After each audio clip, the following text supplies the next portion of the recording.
Bravo, bravo, my brother Steve. Thank you so much for sharing your talents and for that boyish look tonight. I appreciate it. Tonight, he's throwing his picks at me.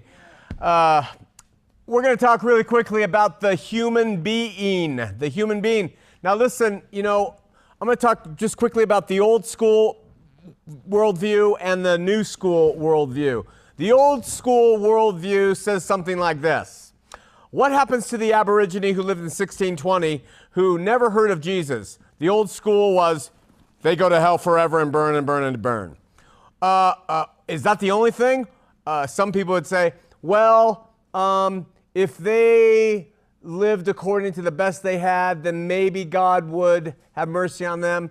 And then the old school was something like, if they really were a seeker, then God would have found a way in 1620 to get a missionary out there in Africa, in Australia, to visit the Aborigine, to give them the gospel. Those are the three main old school ways we used to answer those questions.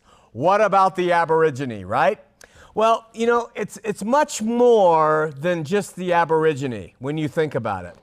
In fact, I want you to pretend that there is a flower, and this is the center of the flower, and that says the human being. And then the petals, there's 10 petals around that. And I want to talk to you about those 10 petals right now that bring that idea of the Aborigine more close to home. In fact, they bring it right into our own household.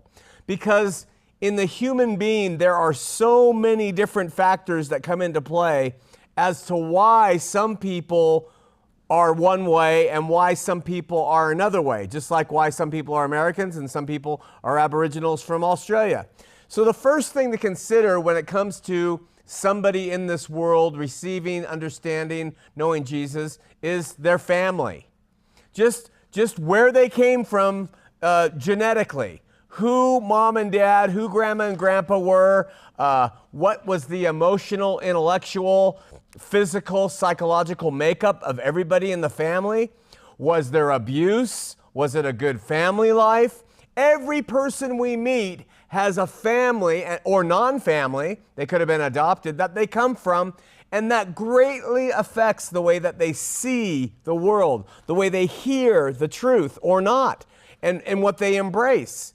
So that's the first petal on that human being flower, the family. The second one is the genetics of the family.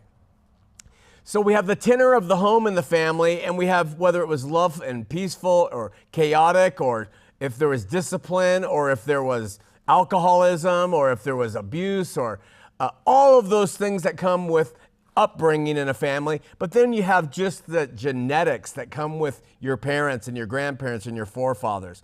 Genetics play a huge role in how we think, in intelligence, if you're able to grasp concepts or not.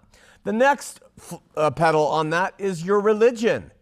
And so as children, youth usually embrace the religion of their parents. So a Hindu will raise Hindu children, and a Muslim will have Muslim children, and a Christian, a Pentecostal will have Pentecostal children, on down the line. This is just the third petal of tremendous forces that help mold and shape the individual. You can go to, was their faith dogmatic? Was it full of doctrine and practice? Did they feel guilt, shame for sin? The impact is enormous on that petal called religion. We drop down, then we come to socioeconomics of the family. Were they poor? Were they rich? Did they have a culture that provided them with all sorts of great experiences? Or did they come from a culture that provided them very little in terms of socioeconomics? So, and then you start to come into early experiences with others. Now you're talking about the individual and their childhood. Was it fulfilling and loving and building? Was there trauma? Did they get hit by a train when they were 4 and it knocked them unconscious for 7 weeks? And did they experience death in their family or challenges and tests that other people don't?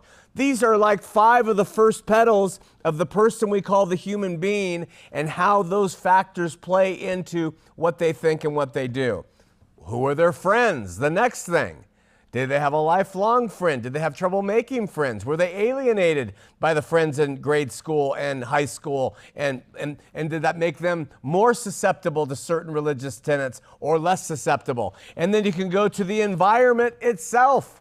Did they grow up in a place that was war-torn? Or did they grow up in a country that was peaceful? What was the political nature of the country they lived in, or the town, or their parents, etc.? Did they serve in the military or not?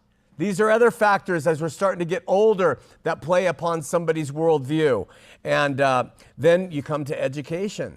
You know, formal education. Did they do grade school, junior high? High school? Did they do college? Some? Did they go to a university?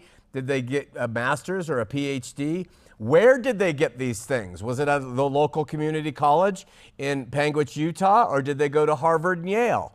I mean, these factors play greatly. So look at those petals on the human being. Look at all those factors that play into how we think and feel and believe and walk and look. And then there's just the culture of the community that they live in. You know, is it white collar? Is it blue collar? Is it agrarian? Is there and just all of those factors. So remembering all of those factors, we come to the point. Christians of old used to say, if you didn't check every single box that we want you to check, you're not a Christian. You're not saved. You're going to burn in hell forever. That is the former way, the old school way, the stupid way, the non-eschatologically sound way of reading the Bible and applying it to others. The new way says, this Bible tells a story of what God did through the nation of Israel in bringing forth a Messiah who gave his life and shed his blood for the redemption and reconciliation of the world. And when you start to see the faith that way, the good news becomes the great news, and all of those factors become irrelevant. Why? Because Jesus did it for everybody. He did it for every single factor and every single thing, even for those who were raised by atheist parents that were brutalized in a war-torn country with poor education, who are Muslims and hate Jesus. Jesus took care of them. And God takes into account all those factors when it comes to the afterlife for that person. And God is love. So if a Christian today understands that, and someone says, what about the Aborigine? Covered by Jesus' blood. What about the this? Covered by Jesus' blood. Do they have this? Do they have that? That's up to God. But we trust that Jesus took care of everybody, everywhere, for everything. Out!